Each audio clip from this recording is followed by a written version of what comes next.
Hey, call Halayim, Yahweh Bahashem, Yahweh Shah, Yahweh Kakwadash, double honors to the apostles and elders of Great Millstone, who rule all over the flock. Shalom, salutation to you brothers out here that's pushing the words of truth and sincerity. Shalom. Hey, you hear a lot of spiritual kingdom of heaven talk and spiritual Israelite talk, and I'm a spiritual Jew, or I'm a spiritual part of the elect, or I'm a spiritual Israelite. But one thing's for certain and two things for sure is that Yahweh Ba'Shem Yahweh Shah. Well, I'll start with the father. Yahweh promises Abraham, through Abraham's seed, that they will inherit a land. And the land is that land of Canaan, and including Israel, and it's even going all the way to parts of the Nile River, all right, all the way to eastward into the Euphrates, near the Euphrates. So there is a physical land, all right, that is identified through the scriptures, and it's prophesied that the children of Israel will be the heirs to that land and will all be redeemed in the redemption of Israel, being that we're a scattered people that will have to come all the way back to this land. If I didn't say already, double honors to the apostles and shalom to Yakim and Akwaf out here. And so ultimately you have a lot of that talk just about the spiritual Israel, but the physical land still does not this spiritual anything, a heavenly city does not negate the fact that the Most High promises Abraham that he was going to return his seed back to this land, and we have to fulfill those prophecies. Still have to be fulfilled, and now we're going to go through a few of them right here. This is Psalm 69 and 35 at the top. It says, for Yahweh will save Zion. That we know Zion is dealing with the nation of Israel. All right, it's the Hebrew word monument. There can be no other affiliation of people to the name Zion except for the Israelites. For the Lord will save Zion and will build the cities of Judah. What's the cities of Judah? Is going to be in Israel. It says that they may dwell there.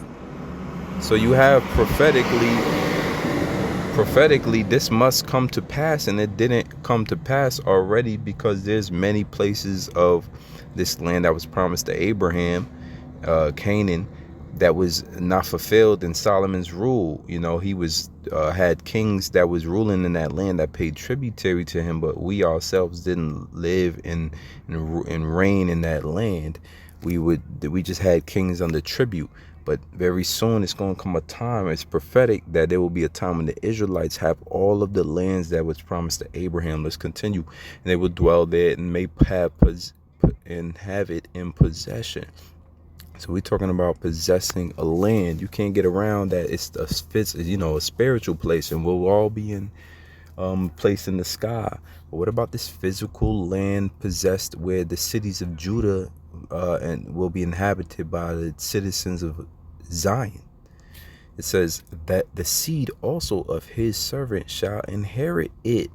So this is the inheritance, all right? It says, and they that love his name shall dwell therein. Okay, dwell therein where? Dwell in Zion. Let's continue. This is Psalms 102 and 13. It says, thou shalt arise and have mercy upon Zion. Once again, we know Zion, the righteous, the Lord's people, Israel, the monument of Israel. It says, for the time, Salaki Tazadaki is righteous, but the Zion means monument. It says, for the time to favor her, yea, the set time is come. All right, favor from the word favorite. So understand, the Lord's people, Zion, are his favorite. This is the people he's going to have mercy on, and we shall arise to possess a land. It says the set time is come. So it's all about a time frame, right? And we're coming into that time frame. Why? Because there's a season under everything under the sun. There's a season to it. And also we know that there's a time to things to throw down, to destroy, and a time to build. All right, a time to be in servitude, as we see in the captivity, and then there's a time to be restored. All right, and reign and have an actual kingdom in a land here on earth, as it's told. It says, for thy servants take pleasure in her stones and favor the dust thereof. This is alluding to an actual physical place. Dust, stones, that's Israel. It says, so the heathen shall fear the name of the Lord. Well, the heathen are here upon earth. This is where they're going to fear the name of the Lord. It says, and we know the name. The Israelites was given the name. It says, in the kings of the earth thy glory. When the Lord shall build up Zion. Remember, build up. To build up something essentially is going into establish an authority. Right? And they have to be rooted and grounded somewhere. Every civilization under heaven has had a city, has had a capital, has had a chief place where they're designated, right? For the Persians, you look it up. I mean, I believe it was the Persians was Ekbaktana. For the Babylonians, it was Babylon. For the Egyptians, it was Mizraim, I believe, or was it Put or Slakia? I'm getting it wrong. I forget the cities that the capital city of Egypt. During the time of the Greeks, it was Alexandria, but there was also Memphis. For America, it's Washington D.C. All right, every place has its capital, so Zion is no different. He shall appear in his glory. So that's the time frame in which the Lord is going to come back and allow us to rule on earth and have our own kingdom again. And the location of that kingdom will be the land of Canaan, which is Israel. It says in Isaiah 40:9, O Zion, let's get back into our people, who is referring to Israel, that bringeth good tidings, get thee up into the high mountain. O Jerusalem, that bringeth good tidings. So Zion and Jerusalem is dealing with the people, but it's a people first before it was a place. Okay? The people represent the place, and the place represents its people. All right? There's a tie between Basra and Esau. Okay? There's a tie between Israel and Jerusalem. It says, bring us good tidings, lift up thy voice with strength, lift it up, be not afraid, say unto the cities of Judah, behold your power. So the cities of Judah that are not inhabited by the true Israelites will be inhabited in that time, bringing good tidings. Behold, the Lord power will come with strong hands, so he's going to come in his strength. It says, and his arm shall rule for him. That's Yahweh. Behold, his reward is with him. Yahweh is bringing righteousness. He's bringing immortality, and he's bringing the kingdom of heaven on earth, and he's bringing rewards for his elect, and he's bringing rulership, and his work is before him. All right, so we have the evidence of what's to come. Isaiah 40:19, 49:14, Slakia. But Zion said, the Lord hath forsaken me, my Lord hath forgotten me.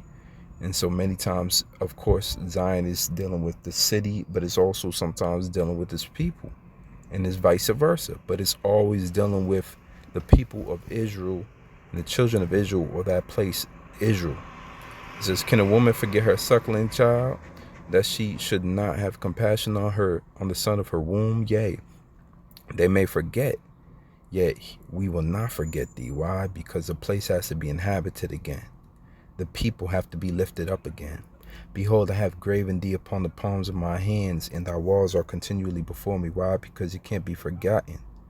When something's graven upon thy palms of thy hands, figuratively, it's continually before somebody. As much as you can see that your palm, as often you can't, that's always with you. So is the idea of Zion, the monument of the Lord, that the Lord hasn't forsaken. He hasn't forgotten. The children shall make haste, thy destroyers, and they that made thee waste shall go forth. So as you go through these scriptures, it's like I had a phone call. You go through these scriptures, Jeremiah 30:21, and their nobles shall be of themselves, and their governor shall proceed from the midst of them. This is dealing with, the kingdom of Israel that's going to be eternal. because this time when the Lord sets up Israel, there won't be any taking down of it. So the Lord promises not to Abraham, going back to Genesis 12 and 13, not only a kingdom where his seed will reign in that land, in that specific land, but an eternal kingdom, man. So our nobles shall be of themselves, and our governors shall proceed out of the midst of this land, and cause him to draw near, and shall approach unto me. For who is this that is engaged in the heart to approach unto me, saith the Lord?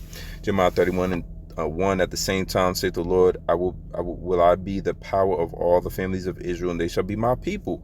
And how is he going to do that? By building up Israel in an eternal kingdom here on earth, which hasn't happened yet.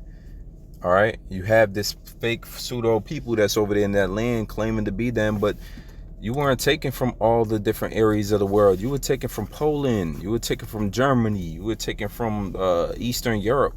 You weren't taken scattered from Patmos and from these different islands that the scriptures say in Isaiah 11:11. You were not the remnant that was found from speaking different languages and tongues. You were all speaking Yiddish from Germany or whatnot. So the Lord has something for you, because you are lies, right? But the true families of Israel, the Lord is going to establish them to be his people and put them back into that land. That's part of the restoration that's to come. Verse 4 says, again, I will build thee, and thou shalt be built. You understand? So the kingdom of heaven has to be established. The building of this place has to come back to pass. The restoration, which means we're all scattered. How you restore people that are scattered? You have to bring them back together. The Lord said you're going to come from 4 corners of the earth. All right? East and west, bring them from east and west. You're right, and bring them to where? He going to bring us to Jerusalem. So you don't even understand how that's going to take place. It's going to take place by way of so-called UFOs, chariots of the Lord. That's going to gather the scattered of Israel, man. You understand? So these are all the things that we could look forward to. So the kingdom of heaven is going to be Israelites ruling on earth after they're restored, after they're brought back by Yahweh by way of these chariots and put back into the land, that it could be made blessed, and then establish us and give us our slaves, give us reward. We just read Isaiah 40 and 10. Behold, his reward is with him and his work before him. So I brought this out of this video. It was edifying. I'll leave it here till next time. Shalom.